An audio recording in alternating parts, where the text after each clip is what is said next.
Good morning everyone. As you know, chapter 11 is going on, which is force and pressure. So our today's topic is pressure. Here we will do detailed study about pressure.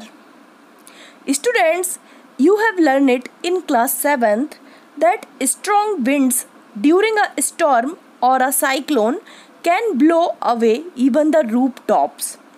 Means students, आपने देखा होगा कि जब तेज आंधी या तूफान आते हैं उस समय कुछ घरों की छत उड़ जाती है। इसके अलावा प्रीवियस क्लासेस में आपने पढ़ा है कि winds and cyclones different air pressure के कारण बनती हैं। क्या प्रेशर एंड फोर्स में आपस में कोई रिलेशन होता है? Late us find out this. Try to push a nail into a wooden plank by its head. Students, यहाँ पर आपको जो डायग्राम शो हो रहा है उसमें एक नेल दिखाई जा रही है। आपको यहाँ पर दो प्रकार के एग्जाम्पल से समझाया जा रहा है। फर्स्ट में जो नेल दिख रही है उसमें 2 सिरे आपको इसके दिखाई दे रहे होंगे। एक जो फ्लैट सरफेस है जिसे हम हेड बोलते हैं, उसके अलावा दूसरा जो सिरा आपको दिखाई दे रहा है वो पॉइंटेड होता है। अब आपको क्या करना है, एक वुडन प्लैंक लेना है और उस पर इस नेल्स के पहले हम क्या करेंगे, जो फ्लैट सरफेस है हेड बोल रहे हैं उसकी हेल्प से हमें क्या करना है, इसको वुडन प्लैंक पर रखना है और अपोजिट साइड से हैमर की हेल्प से इसको हम क्या करते हैं, फोर्स अप्लाई करते हैं इस पर। तो क्या होगा, जो नेल्स है वो तख्ते में या वुडन प्लैंक में अंदर प्रेशर अप्लाई करेगी, मीन्स अंदर जाने की कोशिश करेगी। फर्स्ट टाइम हमें क्या करना है, इसके हेड वाली सरफेस से इसको अंदर करने की कोशिश करना है। सेकंड में हम क्या करेंगे, जो आपको नेल्स दिख रही है उसका पॉइंटेड सिरा, जो पॉइंटेड वाला सिरा है उसको आपको वुडन प्लैंक पर रखना है और अपोजिट साइड से हैमर की हेल्प से इस पर फोर्स अप्लाई करना है। तो जो नेल्स होगी वो क्या करेगी, वुडन प्लैंक में अंदर जाएगी या प्रेशर अप्लाई करेगी, किस पर, वुडन प्लैंक पर। इसी प्रकार से दूसरी एक्टिविटी बताई गई है। आपने देखा होगा अपने घर में भी कि जो नाइफ होती है उसका यदि ब्लंट सरफेस से, मीन्स ऐसी नाइफ जो नुकीली ना हो, धारदार ना हो, उसकी हेल्प से यदि हम कभी वेजिटेबल को कट करने की कोशिश करते हैं तो हमारी वेजिटेबल कट नहीं होती हैं। इसके अलावा यदि हम ऐसी नाइफ लेते हैं जो शार्प है और उससे हम अपनी वेजिटेबल्स को कट करते हैं तो फटाफट वेजिटेबल्स कट हो जाती हैं। तो स्टूडेंट्स, इन दोनों ही एक्टिविटी में 2 प्रकार से आपको समझाया गया है। तो आपको क्या समझ में आया है कि जो नेल्स पॉइंटेड थी वो क्या करेगी, जल्दी ही प्लैंक के अंदर जाएगी। इसी प्रकार से जो नाइफ है उसका यदि नाइफ कैसी है, शार्प है, तो वो क्या करेगी, वेजिटेबल्स को जल्दी जल्दी कट करेगी। सो स्टूडेंट्स, हम यहाँ पर देख रहे हैं कि प्रेशर एंड फोर्स में क्या रिलेशन होता है आपस में। The force acting on a unit area of a surface is called pressure. Means pressure किसके इक्वल होता है, किसी ऑब्जेक्ट जिस पर क्या किया जा रहा है, फोर्स अप्लाई किया जा रहा है, उसके upon area on which it acts, और वह एरिया जिस पर हम क्या कर रहे हैं, फोर्स डाल रहे हैं, उसके इक्वल होता है। जैसे यहाँ पर प्रेशर क्या हुआ, हमने जो एक्टिविटी देखी उसमें मैंने आपको बताया कि प्लैंक पर हम नेल्स को क्या कर रहे हैं, अंदर डालने की कोशिश कर रहे हैं। तो हमने इधर पर फोर्स अप्लाई कहाँ से किया, हैमर की हेल्प से हमने क्या किया, उस पर फोर्स अप्लाई किया।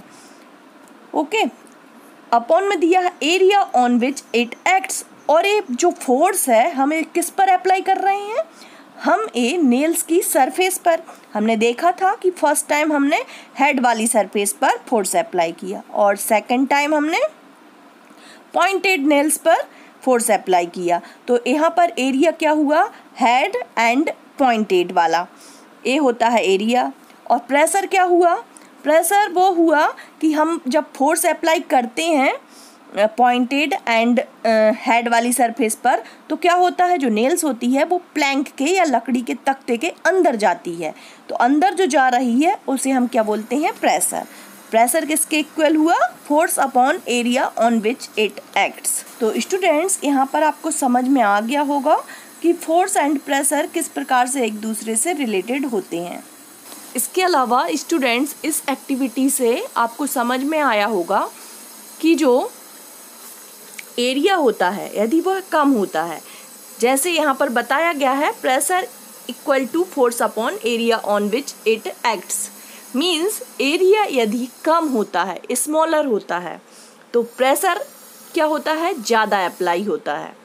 इसके अलावा जब एरिया ज़्यादा होता है तो प्रेशर क्या होगा, कम होगा।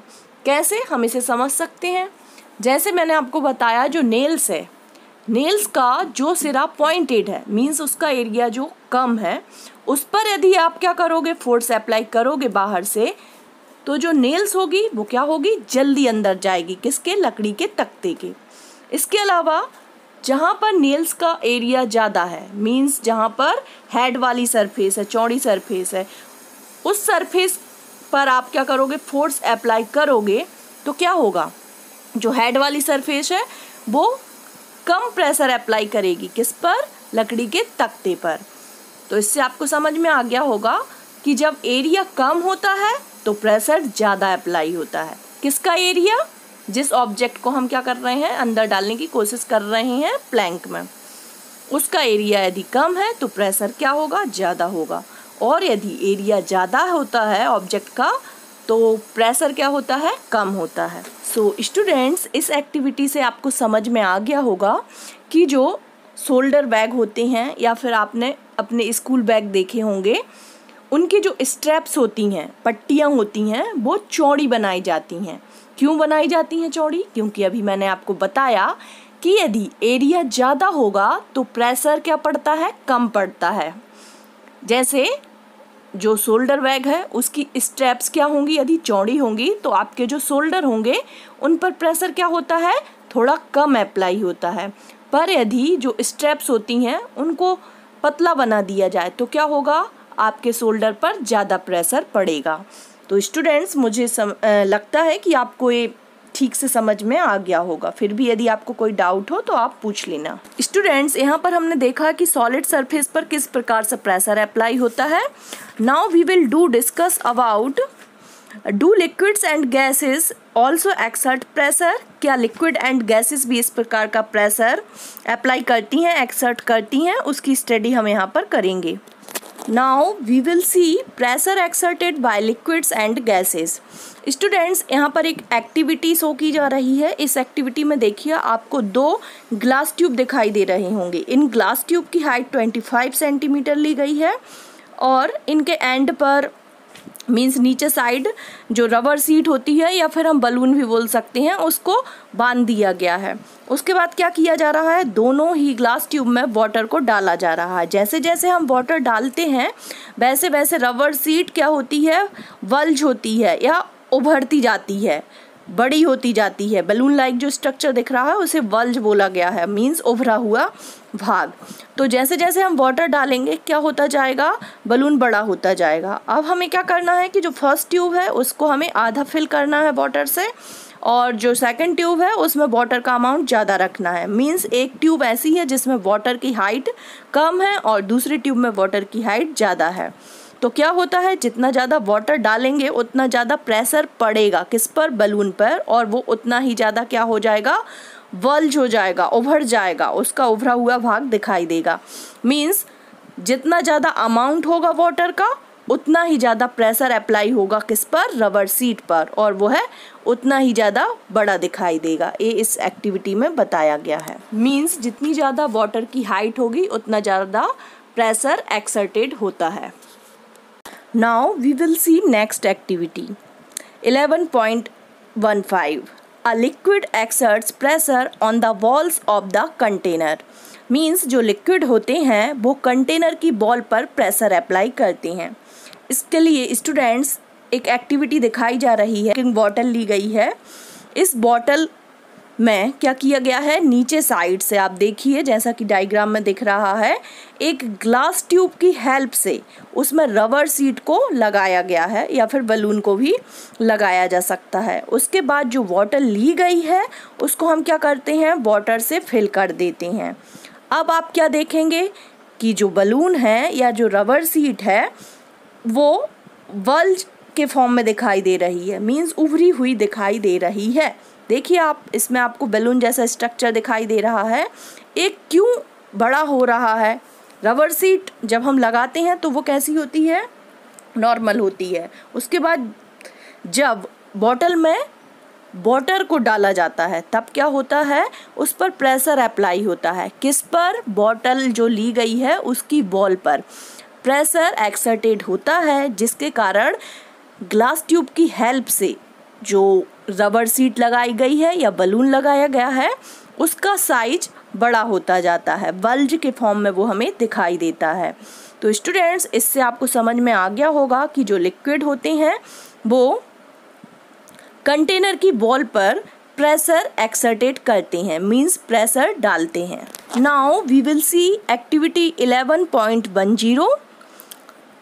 इस एक्टिविटी में बताया गया है कि liquids exert equal pressure at the same depth.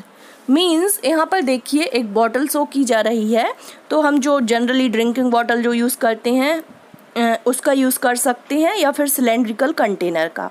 अब हमें क्या करना है? इस बॉटल में नीचे साइड से सेम हाइट पर ड्रिल की हेल्प से 4 होल कर देना है।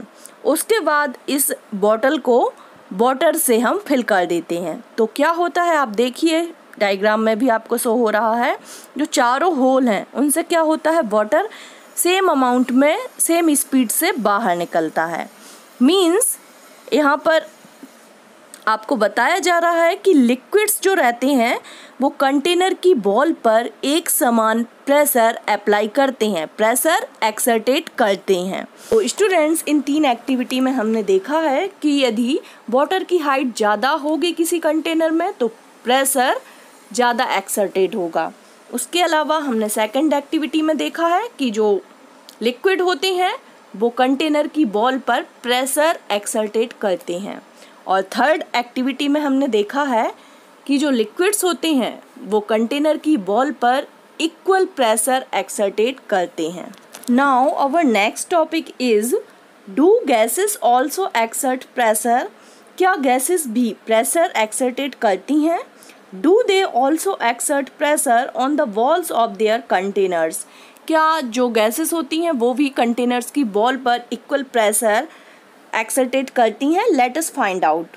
When you inflate a balloon, why do you have to close its mouth? Students, आपने देखा होगा कि जब भी फ्लैट बलून को आप क्या करते हो, मुंह से फुलाते हो या इन्फ्लेट करते हो, तो उसको क्या करते हो आप? मुंह से निकालने के बाद तुरंत ही आप उसको क्लोज करने लगते हो। क्यों करते हो ऐसा? क्योंकि क्या होता है, गैस बाहर साइड एक्सर्टेड होती हैं, मीन्स प्रेशर अप्लाई करती हैं एंडिंग पर, जहाँ पर ये बलून क्या होता है, खुला हुआ होता है।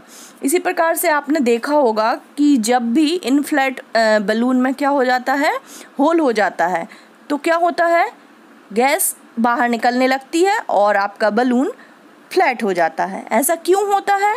क्योंकि बलून के अंदर जो गैस होती है वो बलून की बॉल पर प्रेशर एक्सर्टेट करती है, प्रेशर डालती है, जिसके कारण क्या होता है, एयर बाहर आने लगती है, बलून फ्लैट हो जाता है।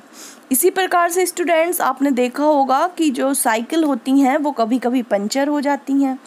तब क्या होता है, जो साइकिल के टायर होते हैं या कार स्कूटर के टायर होते हैं उनमें भी क्या होता है, उनकी बॉल पर भी जो एयर होती है वो प्रेशर एक्सर्टेट करती है। जब कभी होल हो जाता है टायर में तो क्या होता है कि एयर इन टायर से बाहर आ जाती है।